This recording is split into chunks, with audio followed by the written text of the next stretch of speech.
los proyectos de innovación a los que habéis participado. Yo soy creo firmemente en las nuevas tecnologías, en la visión positiva de las nuevas tecnologías y sobre todo en su utilización, especialmente en docencia. Quiero felicitar a todas las compañeras que habéis presentado, pero también a las premiadas. Quiero dar las gracias a Olga y todo el equipo de veterinaria porque fue un lujazo de proyecto y la verdad que lo pasamos muy bien en ratos.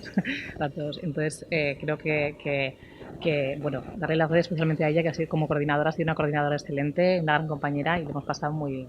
Y bueno, pues creo que el trabajo anterior presentado también ha sido excelente. Me parece que es un gran trabajo y que creo que, al igual que los Accessit y los finalistas que también quería dar las gracias tanto a Ana como a José Luis por coordinar, por dirigir esta cátedra. Creo que hacéis una labor increíble. Soy fiel seguidora desde el otro lado, desde prácticamente las primeras jornadas hasta ahora. Bueno, me parece que hacéis una labor. Creo que la incorporación de nuevas tecnologías a la docencia universitaria es una asignatura pendiente y que esta cátedra puede ayudar mucho a llevarla a cabo. Voy a intentar ser lo más rápida posible para que no os aburráis mucho. Bueno, como sabéis, pues actualmente las redes sociales, bueno, el uso del teléfono móvil es generalizado. Ahora mismo prácticamente no vamos a ningún sitio sin el teléfono móvil. Lo tenemos en nuestra mano, lo utilizamos para dirigirnos a los sitios, para hablar, para socializarnos, para aprender, etcétera. Entonces, ¿me oís un poco mejor ahora? Sí. El que nosotros no seamos capaces o no empleemos las redes sociales y la tecnología móvil para el aprendizaje universitario no se puede quedar así, ¿no? Entonces, entre nuestros estudiantes, Twitter es una de las redes más populares junto a Instagram, a Facebook, etcétera. Prácticamente los estudiantes dedican de unas 3 horas y media a 4 horas al día solamente a consultar las redes sociales. En un estudio que hicimos les preguntamos a los estudiantes y nos dijeron que aproximadamente recibían 1000 WhatsApps al día. O sea, entonces, la digitalización de la vida social, de la vida del aprendizaje y de los estudiantes es increíble. Nosotros intentamos hacerlo en Instagram, que es probablemente la red más popular, pero fue complicado. Lo centramos fundamentalmente en la red social Twitter. La experiencia se centra en la asignatura de Fundamentos del Comportamiento Humano, que es una asignatura, yo que voy a decir, es una asignatura muy bonita, que es de introducción a la psicología en el grado de trabajo social. Lo que hace, su objetivo simplemente es explicar qué es psicología como disciplina científica e intentar analizar y comprender los procesos del comportamiento humano. ¿Qué es lo que nos dimos cuenta? Yo ya me di cuenta que en los mensajes de Twitter que reciben los alumnos ya había muchas cosas de la psicología. Es igual que la compañera. Yo ya me di cuenta que, por ejemplo, no sé si os acordáis del típico tuit del vestido dorado y azul, por ejemplo, otra serie de tweets. Todos esos tweets pueden explicarse a través de teorías, modelos, etcétera, psicológicos y de los procesos psicológicos básicos. Entonces, si esa información ya les estaba llegando, la idea era intentar trasladarles un espíritu crítico, análisis, que fueran capaces de manejar esa información que ya les llega de forma natural y traerla al aprendizaje de la asignatura. He nombrado probablemente lo más conocido, que es el vestido dorado y azul, porque yo creo que fue el origen de donde se me ocurrió. Claro, me preguntaban que por qué veíamos eso así cuando dábamos la asignatura de los sentidos. Entonces, pero en general diariamente reciben muchísimos tweets, muchísimos mensajes que tienen contenido psicológico y que además la explicación se tiene que dar desde un punto de vista científico, desde la psicología.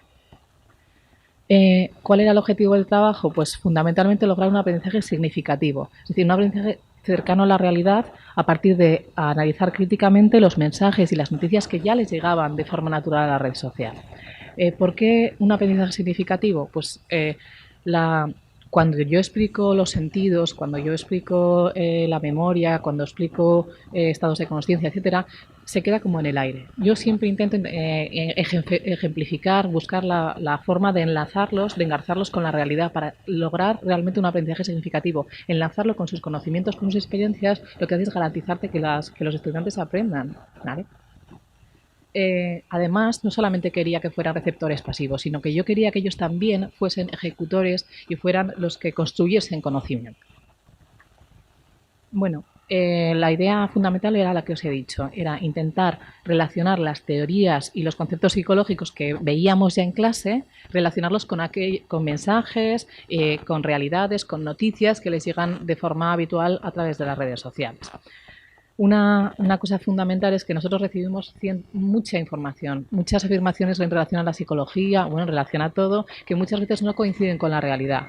Entonces, lo que nosotros podríamos hacer, o que lo que intentábamos hacer, era que desarrollesen también un espíritu crítico, es decir, que no admitan de forma vacía cualquier tweet que les llegue, sino que sean capaces de hacer una búsqueda bibliográfica, hacer una búsqueda de las bases de datos, etcétera, para ver si esa teoría o esa afirmación que dice a veces que llegan alegremente a través de las redes es cierta o no lo es, si tiene base científica, si es de una fuente fiable, si es válida, etcétera. Luego también a mí me interesaba que fueran ellos los que nos enviasen los mensajes. Es decir, ellos interactúan y decían, ay, esto creo que puede ser de psicología, ¿vale? Entonces, simplemente que ellos estuviesen abiertos a la recepción de tweets ya era relevante. Y bueno, sobre todo, intentar que aprendan, ¿vale? Que aprendan a aprender de las redes sociales. ¿Qué es lo que hicimos? Bueno, pues simplemente diseñar una metodología educativa para esto precisamente. Aproximadamente la metodología tiene 3 fases. En una primera fase simplemente lo que hicimos fue crear una cuenta, ¿vale? En el curso 17-18 fue @psicounizar en Twitter y en el curso actual fue Fundamentos.u. ¿Qué es lo que se hacía esta cuenta? Se abría esta cuenta y entonces los alumnos recibían, si veían algún tema interesante, algún mensaje interesante, lo reenviaban a la cuenta. Yo veía el mensaje y lo retuiteaba. ¿Por qué? Por muchas cosas. Entonces, simplemente los alumnos lo que tenían que hacer era seguir la cuenta. La cuenta de este año, la de Fundamentos.u, solamente la seguían. ¿Qué era lo que sucedía? En primer lugar, todos los mensajes que ya les llegan a la red social ya están con los ojos abiertos pensando si era un mensaje de psicología o no, buscando la explicación, ver si era cierto o no. Lo envían a la profesora. La profesora lo que hace es reenviarlos. Entonces, la gente que sigue la cuenta va recibiendo mensajes de forma paulatina de la cuenta Fundamentos.u, que casualmente es la cuenta de la asignatura durante todos los meses. ¿Por qué es relevante? Pues porque yo como asignatura estaba presente en su día a día. Cada vez que recibían un tweet y yo lo enviaba, pues ellos refrescaban que tenían que estar en la asignatura. No filtraba, es decir, a mí los tweets que me enviaban, muchos de los tweets que me enviaban eran falsos o eran frases que se inventaba alguien o bueno, lo que sea, ¿no? No filtraba, la idea es que ellos eran los que tenían que analizarlo en otra segunda fase. Entonces, luego lo que hicimos fue de todos los tweets que llegaron los organizamos por grupos de temas, pues en percepción, atención, personalidad, etcétera. Entonces, cada grupo de estudiantes se les asignaba los tweets que estaban relacionados con ese tema. Y lo que hacían era analizarlos en función bueno, inventamos una ficha, pero era muy básica. Simplemente decir cuál era el tema que correspondía, una serie de palabras claves, analizar la fuente de información, es decir, tanto la procedencia como la autoría. Y luego era muy importante este punto, que era darle evaluar tanto la fiabilidad como la validez de lo que allí se decía, ¿vale? Aquí era relevante porque tenían que buscar el contraste, tenían que buscar si realmente, pues si era un modelo, etcétera, si estaba secundado, si era una afirmación, etcétera. Y luego tenían que explicar un poco de qué iba el mensaje o qué era lo que se hablaba, qué es lo que se describía, y luego ahí era lo más interesante darle una explicación desde el punto de vista científico, es decir, lo que aparecía, cómo se explicaba desde la psicología y desde los procesos psicológicos básicos. La tercera fase trabajaban en grupo, generalmente se repartían los tweets y luego hacían como una especie de su metodología tipo puzzle. Y luego lo que hacíamos era, luego llegaban entre los pequeños grupos, llevaban una formulación de consenso y esto se presentaba en clase. Entonces, cada uno de los grupos presentaba atención, memoria, percepción, estados de conciencia, personalidad, etcétera, y los expendían al resto de los estudiantes. Los tweets analizados eran mucho, pero elegían los que eran más interesantes o los que tenían más relevancia o los que les habían llegado más. Entonces, claro, generalmente los contenidos eran sorpresivos, cómicos o sorprendentes, o sea, era muy, muy interesante. Entonces, ellos explicaban los tweets en clase, explicaban la ficha, contaban cuál era la explicación científica, etcétera, y se generaba un debate. Y estos debates han sido muy, muy interesantes. ¿Cómo evaluamos? Bueno, pues simplemente hicimos un cuestionario de evaluación con un cuestionario a través de Google Forms para ver un poco el grado de aprendizaje, el interés, etcétera. También algunos aspectos de forma cualitativa, que el análisis ha sido muy relevante, y luego simplemente de forma cuantitativa evaluamos si la nota media de la T6 era igual entre los estudiantes que habían elegido la opción de Twitter y los que no la habían elegido. Ya sabéis que esto tiene un poco de problemas metodológicos, pero tenemos los resultados del 2017-2018 y también los del 2018-2019. Entonces, se apuntaron a esta modalidad 101 estudiantes que analizaron 341 tweets enviados por ellos de temas relacionados con la psicología y comportamiento humano. Los temas, pues un poco de los que hemos hablado, todos los que prácticamente había tweets de todos los temas que englobaba la asignatura. Y lo más relevante es estas sesiones tipo puzzle en que debatían, explicaban los tweets a los compañeros, eran ellos expertos de todo Twitter que habían analizado y lo compartían en clase. Algunos tweets, bueno, pues este es la famosa ilusión de Ponzo, que vemos que el tercer coche es mucho más grande que este, pero luego si los acercamos tiene el mismo tamaño. O bueno, por ejemplo, también hay muchos relacionados con la investigación y la ética en psicología, bueno, y en ciencia en general, pues hasta qué punto pueden llegar unos participantes, ¿no? También de obediencia, etcétera. El famoso del vestido, este, por ejemplo, sí. ¿Podéis mirar fijamente a la pantalla? ¿Oís? Vale, pues este vídeo, si tú lo miras, si tú lo miras, acabas percibiendo un sonido, aunque evidentemente el vídeo no tiene sonido. Entonces, ¿cómo se explica? Bueno, pues todo tiene, bueno, desde el punto de vista desde las expectativas y explicando también lo que es el órgano del oído, pues se explica muy fácilmente, pero tiene ahí su... Entonces, claro, ya te decían, ¿y por qué oigo un sonido si no existe? ¿No? Eran cosas así curiosas. Hay tantos que la verdad que y tan interesantes, había muchísimos de ilusiones ópticas, de contexto, por ejemplo, de memoria también, el por qué nos acordamos de ciertas cosas y no de otras. Este que les encantaba, el por qué las personas hablan alto cuando van borrachas o cuando han bebido, ¿no? Cosas que eran como muy... Pero claro, la explicación enlazaba muy bien con modelos que yo daba en clase. Entonces, claro, era como muy... Ahora qué interesante. O, por ejemplo, todos los alumnos que participaron, tanto los que entraron como los que no, mostraron una tanto gran motivación y también participaron muy activamente. Este año respondieron pocos al cuestionario, pero fijaros, el 91,7 de los estudiantes que lo eligieron lo consideraron muy interesante, con una puntuación de 8,33 sobre 10. Si les Generalmente el 91% consideraban que les había gustado mucho el trabajo, con una puntuación entre 8 y 10.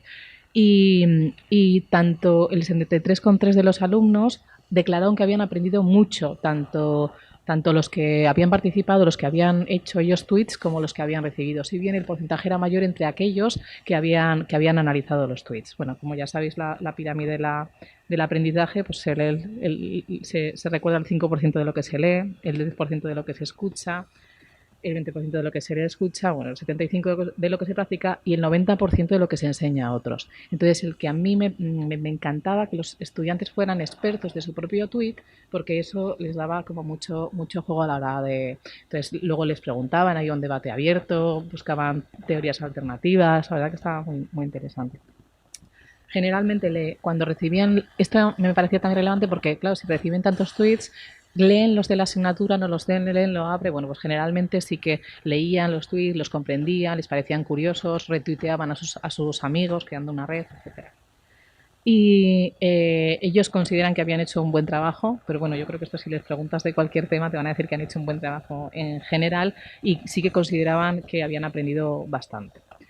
Bueno, probablemente lo que más satisfacción es la metodología cualitativa, pues que, por ejemplo, pues claro, que ellos consideraban que era un método, las tesis o la parte más, bueno, los trabajos tutelados de las asignaturas pueden ser muy costosos, entonces pues les encantó el hacer una nueva forma de aprender de las redes sociales, de aprender de poder enseñar a sus compañeros y la verdad que estaban encantados y nosotros también.